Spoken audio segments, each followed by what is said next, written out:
मी खूप लहान होते. मी आईबाबांची एकुलती एक मुलगी होते. माझे बाबा सारखे अंथरुणावर झोपून असायचे. त्यामुळे एकट्या आईची खूप धावपळ होत होती. ती घरातील सर्व कामे करायची आणि बाबा घरी बसून असल्यामुळे तिला बाहेरचीही कामं करावी लागत होती. अगोदर तर आईला खूप कमी पगार होता, कारण ती 2 घरची धुनीभांडी करत होती. घरी पैसा खूप कमी येत असल्यामुळे आमचे खूप हाल होत होते. तसे माझे बाबा आईवर खूप प्रेम करत होते आणि आईसुद्धा बाबांवर खूप प्रेम करत होती. नंतर बाबांच्या चेकअपसाठी आम्ही हॉस्पिटलमध्ये गेलो, तर डॉक्टरांनी बाबांचे काही टेस्ट करायला सांगितल्या. टेस्टचे रिपोर्ट आठवड्यानंतर येणार होते. आईला खूप टेन्शन आलं होतं, कारण बाबांची तब्येत खूप बिघडली होती. हातात पैसे नव्हते आणि कामावर सुट्टी मिळत नव्हती. या सगळ्या टेन्शनमध्ये आईला पण ताप आला होता. तरीही ती कामावर गेली होती. ती कधीही सुट्टी घेत नव्हती. हॉस्पिटलमध्ये बाबांना घेऊन मीच घरी आले. दुसऱ्या दिवशी आई टेन्शनमध्ये असल्यामुळे तिचा ताप खूप वाढल्यामुळे आई कामावरच गेली नाही. ती घरची साफसफाई करत होती. आईने कधीही कोणतीही सुट्टी वाया घालवली नव्हती. सुट्टीच्या वेळेत ती घरातली कामे करून घेत होती. मी आईला साफसफाई करण्यात मदत करत होते. साफसफाई करत असताना मला आईच्या लहानपणाचा तिचा एक फोटो सापडला.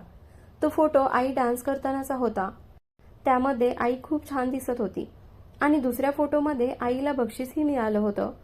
मी आईला अगदी उत्सुकतेने विचारलं, आई, तुला बक्षीस कशाबद्दल मिळालं होतं ग? आणि तुला डान्सही करता येतो का? तेव्हा आईने माझ्या हातातून ते 2 फोटो घेतले आणि तिच्या डोळ्यात आलेले अश्रू पुसत ती मला म्हणाली, त्यावेळी आमच्या शाळेमध्ये डान्स स्पर्धा होत्या आणि स्पर्धेमध्ये मला पहिलं बक्षीस मिळालं होतं. मला डान्स करायला खूप आवडत होतं, पण माझ्या बाबांना डान्स केलेला कधीही आवडला नाही. पण मी खूप हट्टाने डान्समध्ये भाग घेत होते. मी बाबांचा एकही शब्द ऐकत नव्हते. एक दिवस मला तालुका स्तरावर डान्स करायचा होता आणि मी लावणी सादर करणार होते आणि आमच्या गावात आणि तालुक्यापर्यंत डान्समध्ये मी फेमसच होते. जशी माझी लावणी सुरू झाली तशी काही टपोरी पोरं शिट्ट्या वाजवू लागली आणि मला नको नको ते बोलू लागली.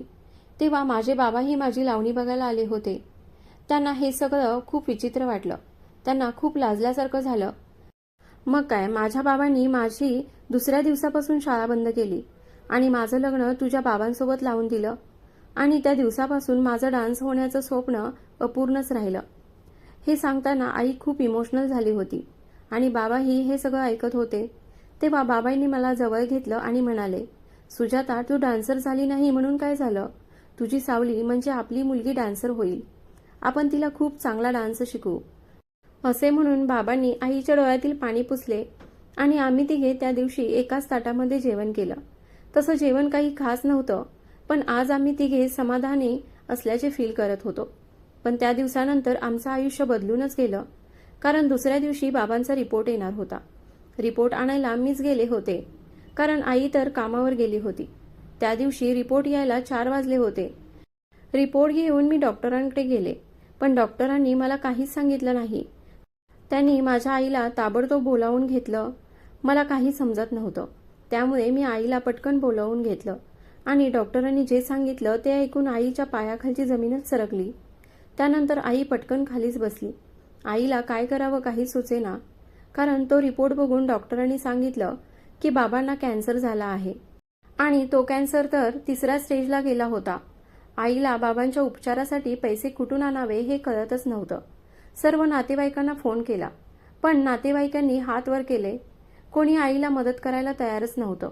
दुसऱ्या दिवशी आई कामावर गेली आणि नंतर घरी आली तेव्हा ती खूप टेन्शनमध्ये दिसत होती. तिचं अंग खूप थरथर कापत होतं. मी आणि बाबांनी तिला विचारलं की काय झालं आहे.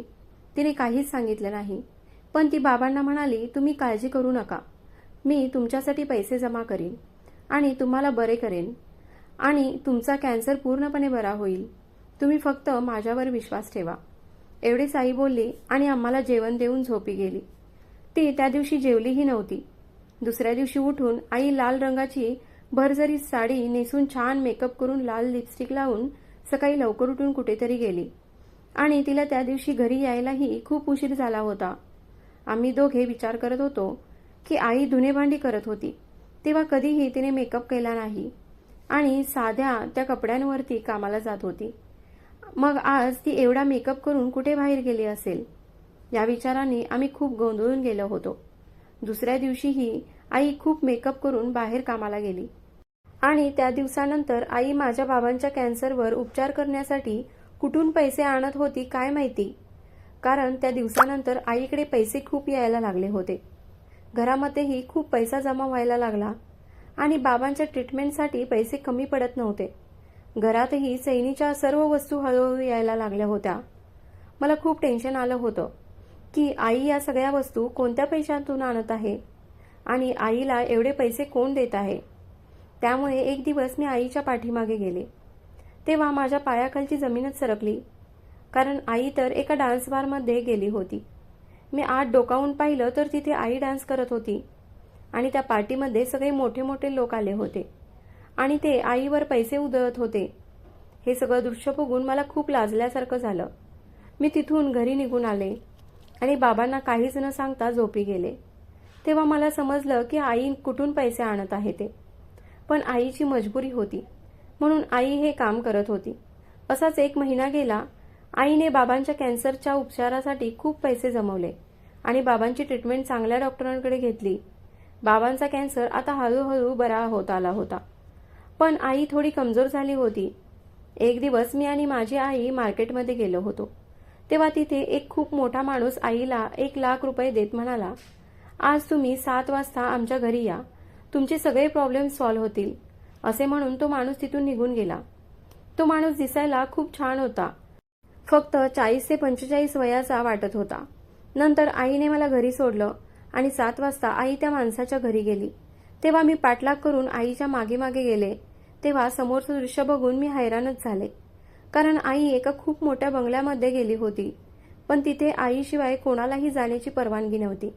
त्यामुळे आई आतमध्ये जाऊन काय करत आहे हे मला जाणून घ्यायचं होतं, पण त्या दिवशी ते शक्य झालं नाही. एक दिवस माझ्या आईला एक कार आमच्या घरी घेण्यासाठी आली होती. मी आई कुठे जात आहे हे पाहण्यासाठी त्या कारच्या डिक्कीमध्ये जाऊन बसले. आईला माहीत नव्हतं की मी तिचा पाठलाग करत आहे. नंतर आई त्या बंगल्यामध्ये जाताच मी त्या डिक्कीमधून बाहेर आले आणि मीही त्या बंगल्याच्या आतमध्ये गेले. तर तिथे तो आईला 1,00,000 दिलेला माणूस होता. तो आईला म्हणत होता की तुम्ही इथेच थांबा, मी 2 मिनिटात आलो. तोपर्यंत आईला त्यांच्या नोकरांनी एक चहाचा कप आणून दिला. मी हे चोरून चोरून एका खिडकीच्या पाठीमागे बसून बघत होते. त्यानंतर तो माणूस एका मुलीला घेऊन खाली आला आणि आईला म्हणाला की हिला डान्स खूप छान शिकवा. त्या दिवशी मी तुम्हाला डान्स बारमध्ये डान्स करताना पाहिलं होतं. तेव्हापासून मला तुम्ही माझ्या मुलीला डान्स शिकवावा अशी अपेक्षा होती, म्हणून मी तुम्हाला 1,00,000 रुपये देऊन माझ्या घरी आणलं आहे. तुम्ही माझ्या मुलीचा डान्स क्लास घेऊन हिला उत्तम डान्स शिकवा, ही माझी अपेक्षा आहे. तुम्हाला हवा तेवढा पगार मी देत आहे. त्यामुळे तुम्ही डान्स शिकवताना कोणतीही प्रकारची अडचण सांगू नका. तुमच्या नवऱ्याचे उपचारही मी करायला तयार आहे, पण प्लीज माझ्या मुलीला डान्स शिकवा. असे म्हणून तो माणूस तिथून निघून गेला आणि माझी आई त्या मुलीला एक सुंदर डान्स शिकवू लागली. पहिला तर मला आईचा खूप राग आला होता, पण हे सगळं दृश्य पाहिल्यानंतर माझे सगळे गैरसमज दूर झाले होते आणि नंतर माझ्या बाबांचा कॅन्सरही पूर्णपणे बरा झाला. त्यानंतर माझ्या बाबांनी आणि मी मिळून आईला एक डान्स क्लास सुरू करून दिला आणि त्यानंतर माझी आई खूप छान प्रकारे सगळ्यांना डान्स शिकवू लागली. आता मीही तिच्यासोबत डान्स शिकवू लागले आणि बघता बघता आमच्या डान्स क्लासचं रूपांतर एका इन्स्टिट्यूटमध्ये झालं. माझ्या आईनेच माझं करिअर घडवलं. तर मित्रांनो, कोणतीही कला आपल्याला एक चांगला मार्ग दाखवू शकते. फक्त आपल्याला त्या संधीचं सोनं करता आलं पाहिजे.